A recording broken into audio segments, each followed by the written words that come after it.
Waktu diajak teman kantorku untuk melihat-lihat kontrakan barunya di sebuah perkampungan padat penduduk, ingatanku kembali melayang pada kejadian 5 tahun lalu. Aku ingat, di masa kuliah dulu, kompleks perkampungan itu sangat familiar di otakku.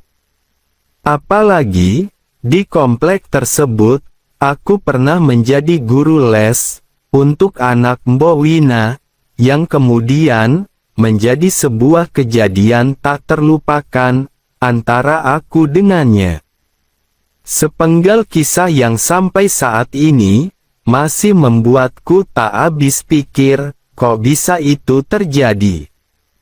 Keadaannya memang sangat berbeda dibandingkan dengan saat aku pertama kali menginjakkan kakiku di komplek perkampungan itu. Dulu, jalan menuju ke situ masih sangat bersih. Begitupun dengan penghuni kompleks, masih sangat padat, karena merupakan kompleks yang cukup strategis menuju kota.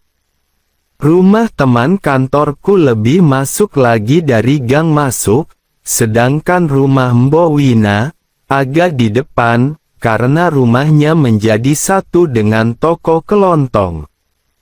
Sebelumnya, kenalkan, namaku Yosi. Aku pernah menjadi guru les semasa aku berstatus mahasiswa. Sebenarnya, itu terjadi tanpa pernah kupikirkan sebelumnya. Apalagi, saat itu aku juga sudah punya pekerjaan sambilan di sebuah toko komputer, sekedar untuk menambah uang saku. Tapi, entah rejeki atau apa, suatu ketika, aku ditawari teman kuliahku, sebut saja namanya Gary, untuk menjadi guru les anak SMP kelas 1. Karena temanku sendiri sudah terlalu banyak menerima les dari para orang tua anak. Mulanya aku takut, karena aku tak punya pengalaman mengajar. Tapi, karena temanku itu mendesak terus, aku pun menyerah. Lagi pula, kalau dihitung-hitung, hasilnya juga lumayan, dari honorku di toko komputer. Aku pun akhirnya memulai debut sebagai guru les matematika, fisika, dan kimia, untuk anak Mbok Wina, sebut saja namanya Niko. Walaupun pada mulanya agak grogi, tapi, setelah beberapa kali tutorial, aku mulai bisa menyesuaikan diri. Ekstra kesabaran dibutuhkan untuk mengajari Niko, karena ia termasuk anak lambat dalam mencerna pelajaran. Selain itu juga, sikap Mbok Wina yang kurang bersahabat. Di awal pertemuan, ia sudah menunjukkan gejala tak suka, karena anaknya dapat guru les pengganti, bukan temanku. Pertama kali menginjakkan kaki di rumah Mbok Wina, aku dibuat jengah. Rumahnya kecil, dengan perabot usang yang menghiasi setiap sudut ruangan. Konon, memang rumah itu merupakan rumah peninggalan orang tuanya, secara turun-temurun. Dari ruang keluarga, di mana aku mengajar Niko, kulihat, ada sebuah tempat jemuran di halaman belakang. Mbok Wina yang semula agak ketus terhadapku, lama-lama melunak juga, setelah nilai pelajaran anaknya menunjukkan peningkatan. Wanita berusia 48 tahun itu, jadi lebih ramah dibandingkan sebelumnya. Selama 1 semester menjadi guru les Niko, hanya beberapa kali aku bertemu ayahnya, sebut saja namanya Pak Bendot. Aku bertemu beliau, hanya saat ia pulang kantor, tidak kemalaman. Karena, jadwal mengajarku jam 6 sore, sampai jam 8 malam. Ya, meskipun kadang sampai jam 9, kalau besoknya Niko mau ulangan. Setelah vakum mengajar karena libur kenaikan kelas, beberapa minggu kemudian, Gary menemuiku. Katanya, Mbok Wina memintaku untuk mengajar Niko lagi. Hanya saja, waktunya tidak sore, tapi pagi, karena Niko masuk siang. Setelah berembuk tentang jadwal mengajar yang harus kusesuaikan dengan jadwal kuliahku, akhirnya, aku pun mulai mengajar lagi. Saat menunggu Niko menyelesaikan soal-soal yang kuberikan, biasanya, Mbok Wina mengajakku ngobrol. Awalnya, yang diobrolkan adalah tentang nilai pelajaran Niko yang bagus-bagus, sehingga dipuji oleh guru wali kelasnya. Seiring berjalannya waktu, tema obrolan jadi lebih dalam. Mbok Wina sering cerita tentang masa lalunya yang susah, dan aku pun berusaha menjadi pendengar yang baik, karena Mbok Wina biasanya mendominasi obrolan, yang lebih tepat, disebut curhat. Namun, satu perubahan pada diri Mbok Wina, di saat kami makin akrab adalah, cara berpakaiannya. Ia jadi lebih sering menggunakan baju terusan, yang agak terbuka. Lebih tepatnya, tak seformal waktu awal-awal aku mengajar. Aku berpikir, mungkin, karena sudah terbiasa dengan keberadaanku di rumahnya. Selain itu, ia pun tak segan curhat tentang sikap suaminya, yang menurutnya lebih mementingkan pekerjaan daripada istri dan anak-anaknya. Yang kulakukan hanya menghiburnya dengan mengatakan kalau apa yang dilakukan oleh Pak Bendot adalah demi keluarga. Aku tak mau ikut terlibat dalam urusan keluarga Mbok Wina dan Pak Bendot. Sampai suatu ketika, aku dibuat terkesima oleh Mbok Wina. Karena cuaca mendung sejak pagi, aku berangkat ke rumahnya lebih cepat, agar tak kehujanan. Sampai di sana, Mbok Wina dan Niko sedang menjemur baju. Gejolak kaula mudaku spontan berdesir. Saat memperhatikan Mbok Wina keluar dari halaman belakang, dengan mengenakan daster yang sedikit kuyup. Seumur-umur, baru kali itu aku melihat perempuan seperti itu, secara langsung.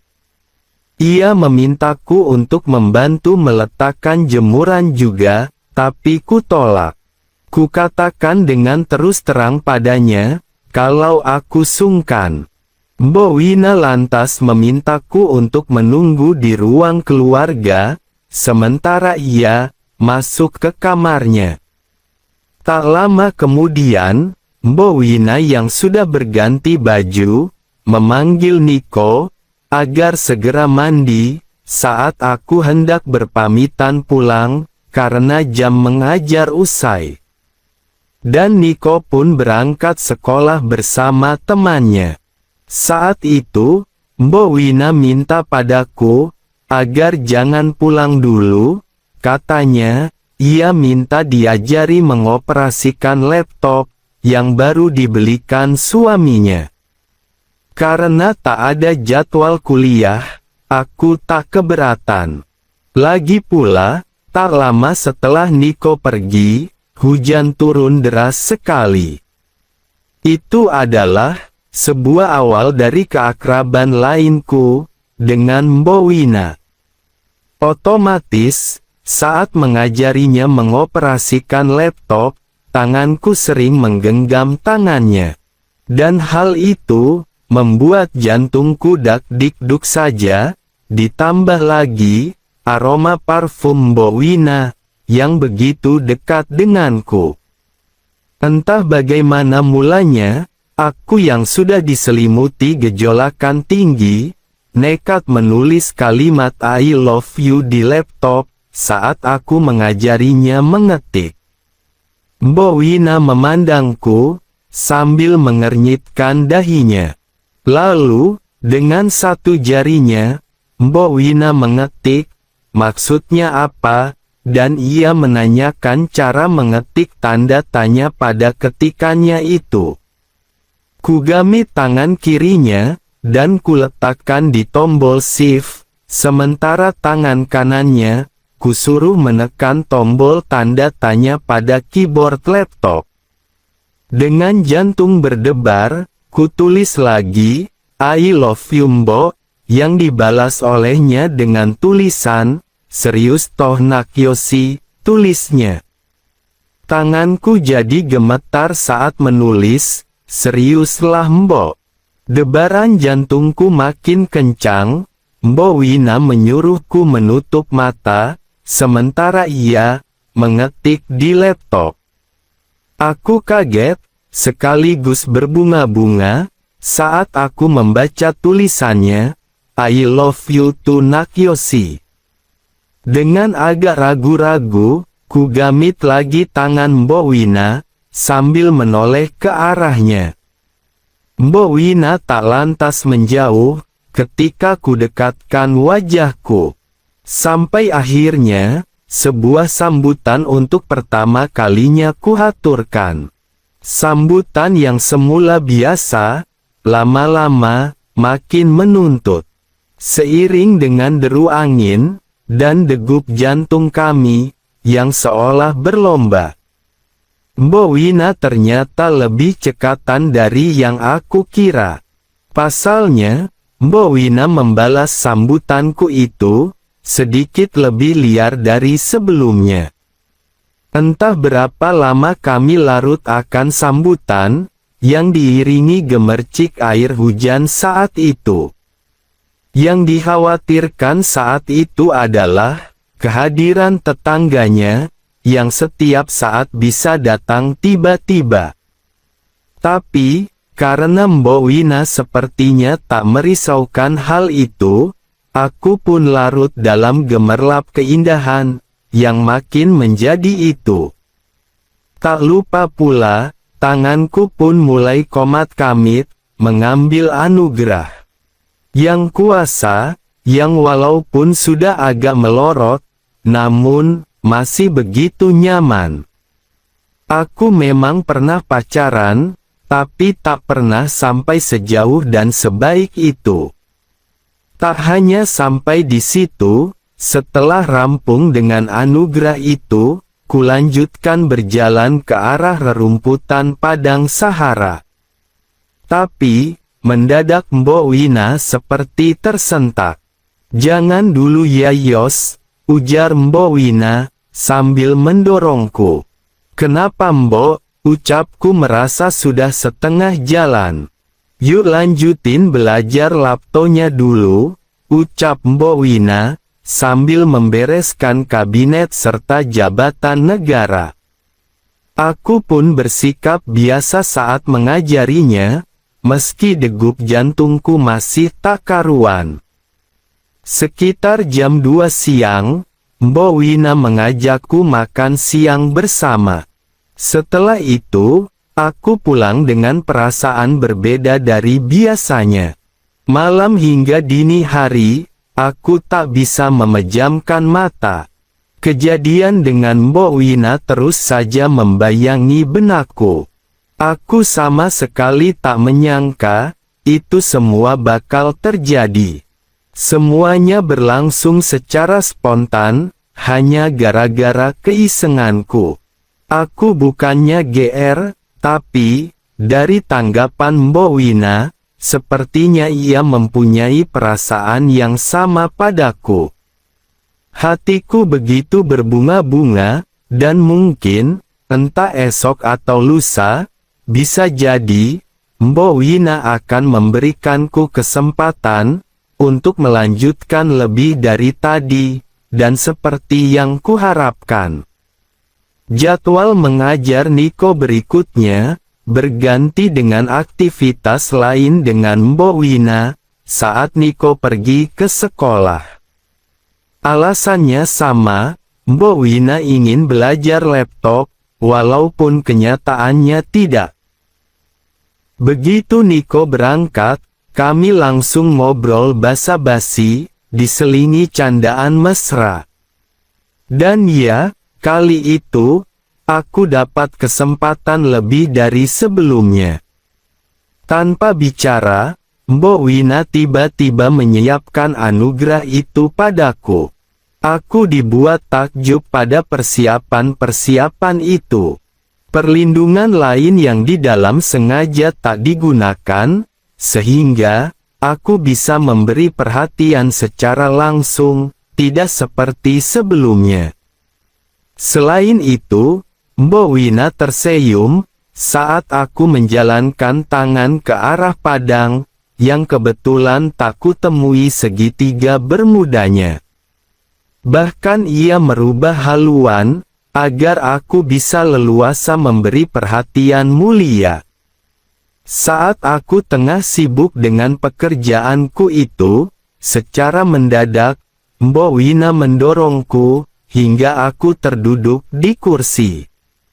Dalam situasi tersebut, justru dia yang memberi perhatian pada perahu layar, yang memang telah hormat, diselingi sambutan. Mbok Wina terus memberi sambutan dengan tangan tersebut. Meski begitu, aku tak berani melangkah lebih jauh. Aku khawatir, ia kaget atau menolak. Maka kuikuti dulu alur sesuai petunjuknya. Kami berhenti, saat ponsel Mbok Wina berdering. Dia berlari-lari, sambil membereskan kabinetnya. Saat ia menjawab telepon, aku pun membereskan juga kabinetku, karena khawatir, kalau saja tetangga Mbok Wina datang. Beberapa saat kemudian, Mbok Wina kembali menemuiku, dan bilang, kalau sebentar lagi, adiknya datang. Aku pun berpamitan, dan mendapat sebuah salam perpisahan, berupa sambutan hebat pada silaturahmi bibir. Memang, tidak setiap pertemuan, aku dan Mbok Wina seperti itu.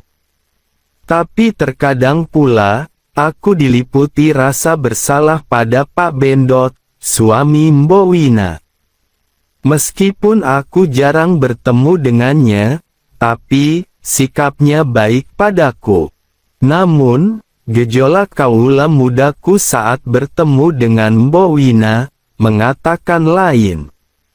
Ada rasa berbeda saat berdekatan dengannya, sambil memperhatikan lika-liku kehidupannya. Terutama, saat menggunakan setelan terusan. Aku tak tahu pasti, apakah aku benar-benar jatuh cinta pada Mbok Wina, seperti yang kutulis di laptopnya. Ataukah hanya sekedar keinginan, akibat begitu dekatnya aku dengannya.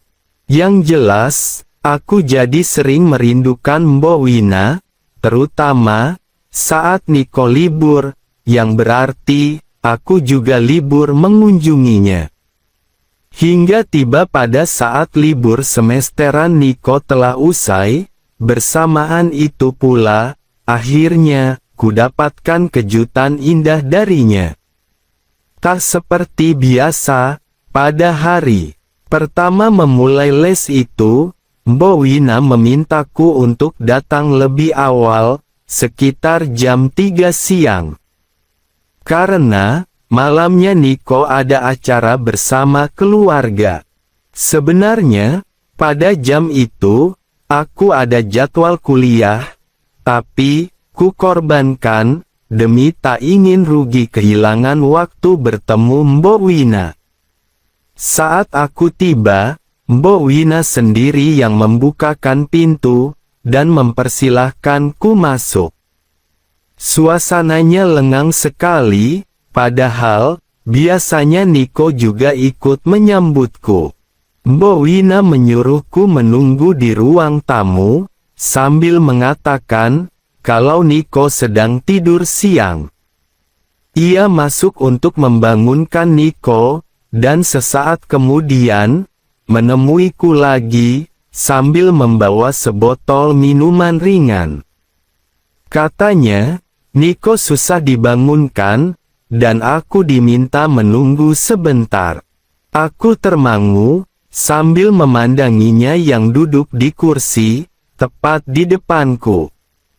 Mbok Wina pun hanya diam, dan menatapku dengan pandangan yang tak bisa ku mengerti. Entah apa yang merasukiku, hingga membuatku pindah, dan duduk di sebelah Mbok Wina, menggenggam tangannya, dan membisikkan. Aku kangen Mbok, bisikku dengan suara lirih. Mbok Wina merespon, dengan memberi sambutan silaturahmi di bibir. Tak ingin kesempatan baik itu sia-sia, maka ku balas sambutan itu, dengan lebih dari apa yang ia kira. Kali itu, ia sama sekali tak mencegah, ketika tanganku mencoba mencari-cari sesuatu itu. Dari sikapnya itu, aku menyimpulkan, kalau Mbok Wina pun menyimpan kerinduan padaku juga.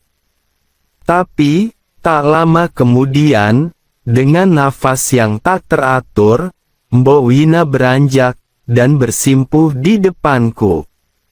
Aku terpana, mendapat perlakuan istimewa darinya. Terlihat sekali, kalau ia begitu lihai dalam pekerjaan itu. Sampai tak lama kemudian, barulah aku yang beranjak. Dengan segera, aku merubah haluan, berniat memberi perhatian pada sesuatu itu. Tapi, lagi-lagi, di tengah kesibukan mulia itu, mendadak Mbok Wina menghentikan kebaikanku. Sebentar ya, Mbok lihat dulu, Niko sudah bangun apa belum? Ujarnya, sambil memastikan putranya itu. Ia melihat di depan Niko, lalu berbalik, dengan wajah ceria. Niko udah tidur, ucap Mbok Wina, dengan wajah ceria. Terus, gimana Mbok? Tanyaku untuk memastikan apa yang akan berlaku. Kok masih tanya? Ujarnya, yang tiba-tiba saja mengambil haluan yang pas. Kemudian, sambutan demi sambutan lagi kuterima saat itu. Tampaknya, Mbok Wina sudah melupakan segalanya. Ia mengajakku ke ruangan dekat ruang tamu. Di sana, ia curahkan kebaikan itu padaku. Dalam hitungan menit, kami sama-sama sibuk mengatur laju angin. Dan saat sampai pada tujuan utama, aku tak bisa berlama-lama di situ. Kubereskan kabinetku, lalu kembali ke ruang tamu. Sementara Mbok Wina beranjak ke kamar mandi. Tak lama kemudian, Mbok Wina menyusulku, sambil menenteng 2 botol minuman ringan. Satu disodorkan padaku, satu lagi untuknya. Penat ya, ucap Mbok Wina dengan tersenyum mesra, dan duduk di sebelahku. Ya gitulah Mbok, tapi aku seneng banget, ucapku sambil bersandar. Mbok Wina mencubitku, kami pun kemudian terlibat obrolan ringan, tanpa sedikit pun membahas yang baru terjadi. Namun, setelah kejadian itu, aku dan Mbok Wina tak punya kesempatan untuk mengulang pekerjaan itu lagi, karena ada saja hal yang mengganggu. Termasuk tugas-tugas kuliahku sendiri, yang membuatku harus absen mengajar. Aku terpaksa harus berhenti jadi guru les Niko, karena kemudian, aku harus menjalani KKN di pelosok desa, yang lumayan jauh. Keakrabanku dengan Mbok Wina lewat telepon pun, juga tak berjalan lancar, karena lemahnya sinyal di desa. Ternyata, keakrabanku dengan Mbok Wina saat itu, merupakan momen terakhir. Lama setelah itu, aku tak pernah bertemu dengannya, karena kesibukanku mengerjakan tugas akhir, dan adanya pekerjaan sampingan, di toko komputer yang kembali kujalani, setelah tak lagi menjadi guru les Niko. Kami sempat beberapa kali melakukan kontak lewat telepon, tapi lambat laun, makin jarang, dan akhirnya tak pernah sama sekali.